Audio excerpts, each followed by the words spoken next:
This is a world-class facility, and we're connecting Salt Lake's housing community with the opportunities of work up here.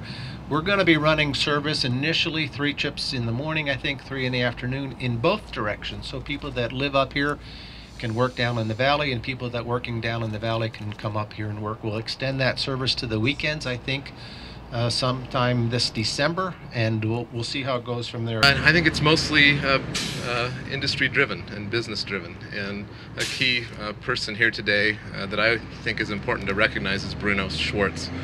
And Bruno works for the Canyons, and Bruno brought an issue to workforce services. Our primary objective, simply put, is connecting job seekers to jobs. And Bruno had an interest in hiring refugees into the Canyons Resort, and brought that issue to myself and Gerald Brown, who's our Refugee Services Office Director. And Bruno said, well, I think the biggest barrier to bringing people up to fill these jobs is transportation. And what do you guys think about trying to get a bus up the canyon?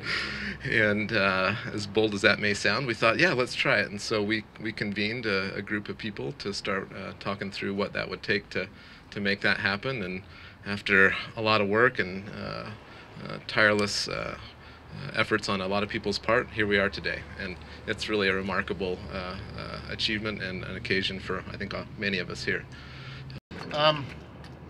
For years, we've had lots of requests to do this. I've been at UTA a long time. It's been 20 years in the makings, and we've got legislation this year that reinforced our abilities to run this service. We had some issues with fares and funding and financing, and everybody stepped up to the table and figured this out, and it's just an incredible example of the partnerships that are out here. So Workforce Services, Park City, Summit County, they've just been fantastic partners, and a round of applause to all of them for a minute. Thank you. It's been the #1 route that our constituents have asked for over and over and over again for years, but we could never do it because it was too expensive. Then we're sitting in a joint transportation advisory board meeting last November, and Liza, you'll remember this, and we have these visitors who say, we would like to have a route between Salt Lake City and Park City. What do you think of that? Well, of course we think that's fabulous. Of course, yay.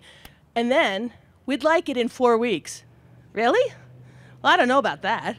So here we are, and that was literally 10 months ago. So in 10 months, one of our biggest transportation goals has been accomplished thanks to Workforce Services, the governor, UTA, Park City, Summit County, all working together. The service is certainly going to strengthen the relationship, and it will connect the 2 biggest transportation systems in the state, that being Salt Lakes and Park City, so we're very proud of it.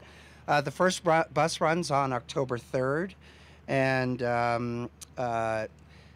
we are going to, the attempt here is to connect employees to jobs, students to schools, recreationalists to recreation venues, visitors to attractions, and shoppers to stores.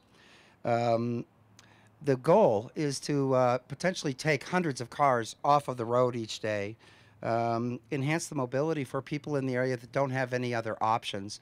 And the third and probably most important things is to try to achieve some of the sustainability goals that both the City of Salt Lake and Park City have.